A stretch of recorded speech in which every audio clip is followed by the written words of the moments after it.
Jadi setakat semalam kita telah membuat pemeriksaan ke atas 213 premis pembungkus dan juga kilang di seluruh negara. Dan semalam saja kita telah membuka sebanyak 48 kertas siasatan dan menyebabkan nilai rampasan lebih daripada RM15,000.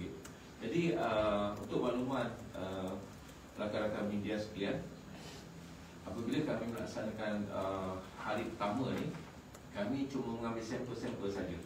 Sebab kita semua tahu bahawa peruntukan di bawah Akta Perdagangan membolehkan kami mengambil sampel.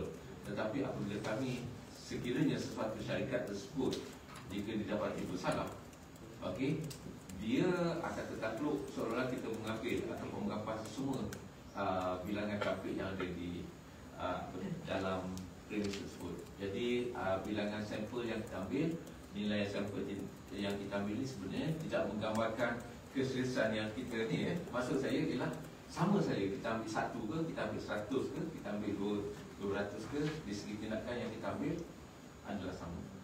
Jadi kami juga perlu memikirkan bahawa kita perlu menunggu keputusan daripada pihak yang membuat pemeriksaan ini, itu pihak Madi dan juga Jabatan Kimia.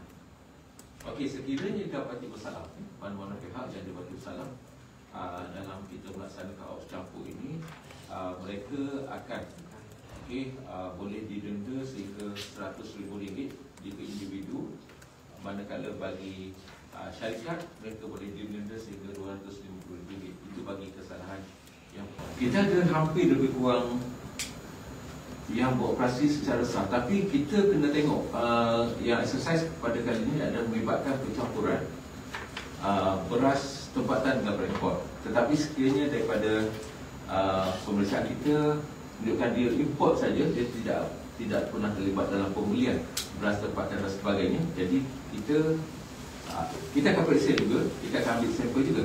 Tetapi nak secara keseluruhan dalam ekosistem ini, saya rasa lebih kurang dalam 2,000 premis yang akan terlibat dalam exercise pada kali ini. Semalam saja kita telah membuat rampasan hampir 300 kampit beras. Itu sampel-sampel sebab kita tak dan pada peringkat awal ni pelaksanaan kita semalam pun ada yang bertanya kenapa sampel ni kita tak ambil dekat pasar raya ataupun di lain-lain tempat yang dah sedia ada dijual. Jadi sebenarnya tempat di segi untuk kita mengambil tindakan kepada pihak yang betul-betul bertanggungjawab, kami fikir ia perlu diambil sampel terhadap pihak yang bertanggungjawab melaksanakan pencampuran tersebut. Jadi adalah tidak adil kalau kita pergi kepada premis pemborong yang lain yang tidak terlibat dalam pembungkusan ataupun kepada premis rigid yang tidak langsung terlibat. Jadi saya kira adalah lebih baik kita pergi at source pada pihak yang mana pencampuran tersebut dilakukan.